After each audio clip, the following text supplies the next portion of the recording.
Star Ocean is a series that flew under the radar of many, myself included. Apart from watching videos on the series, my only actual experience with it was playing the demo of Star Ocean: The Divine Force last year. It came out during a busy period then, and I never got around to actually playing the full game, but I did enjoy the flashy action combat and a blend of sci-fi and fantasy. So cue the announcement of Star Ocean: The Second Story, or a remake of the PS1 original, which was the second entry in the franchise and widely considered to be the best in the franchise too. In my eyes, there was no better place to jump into the series than now. So how is the game? Does it feel like a good entry into the series as a newcomer? And does it feel dated 25 years on? Thanks to Square for sending the code. I've only played about 10 hours of the game so far because they came in late, but here are my impressions so far. This is a 90s JRPG true and true, but it does do some things to make it stand out from the crowd all these years later. The game starts off in an interesting place. You can choose between Claude and Reyna, which gives a different starting point for the story. While they meet up very early in the story, Claude is the more sci-fi character of the two. He starts on a spaceship and while exploring a planet discovers a machine that essentially teleports him to Reyna's planet, a more primitive fantasy settings with castles and magic. The story from there is as cliche as they come. Turns out Claude is the chosen hero who has come to save the world from a recent calamity that has wreaked havoc on the planet. And of course, they set out to figure out what caused this, visiting new towns, meeting new party members and fighting a lot of enemies.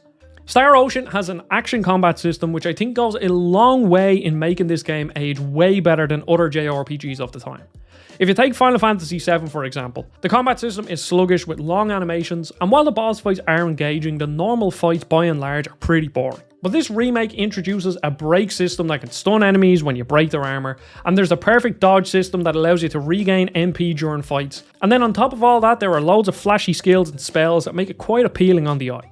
All of this is to say that even in the most boring of battles, I was having way more fun than I would with most turn-based combat systems of the time. Now the difficulty is a bit all over the place. The start was comically easy, so much so that I bumped up the difficulty, but then about 5 or 6 hours in, there were enemies that could one-shot me with magical spells, and then an hour later the game became super easy again. The tough fights did force me to learn the game's mechanics, but they just kind of came out of nowhere. Behind all of this is a robust upgrade and crafting system that I wasn't expecting. As you battle, you get SP and BP. BP is used to upgrade your character's stats and their abilities, and while there are simple HP and MP upgrades, there are others that increase your chance of random things happening during combat, like a backstab that teleports you behind enemies, or one that makes you cast your spells faster than the enemy, which can cancel their spells too. On top of all that, BP is also used to upgrade your spells and abilities. SP, however, is more interesting. This allows you to upgrade your IC or specialty skills, which range from practical stuff like cooking, crafting and fishing, all the way to things like penmanship and musical knowledge. I haven't discovered exactly what some of these specialties do, but you can build each character towards different specialties. So for instance, I have Claude's customization skill at a high level so I can craft improved weapons like a flame sword, while Reyna's penmanship skill is upgraded so I can craft books that improve skills, and I wasn't expecting this system in the game to be so compelling. It actually gives me a reason to explore and fight enemies because I find different resources that can be used with all of these skills. Later down the line there are super specialties, so I'm curious as to what they'll bring to the table. The art style is hit or miss for me. The sprite work is fantastic. I genuinely adore the character and enemy models, especially the attack animations because some of them are so flashy. But the backgrounds are a bit of a mixed bag. When I was watching some gameplay of the original, I think they did a pretty decent job at recreating the beautiful sprites on pre-rendered backgrounds, but it comes out to some towns and villages looking pretty nice, while others look quite cheap with a severe lack of detail on some of the set dressing. I'm not a fan of the overworld map either. The Switch has some pop-in issues and the foliage looks seriously ugly. I do still think that this game for the most part looks pretty good though.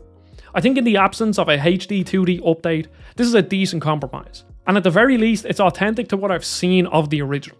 I can't fault the music though at all. It's fantastic.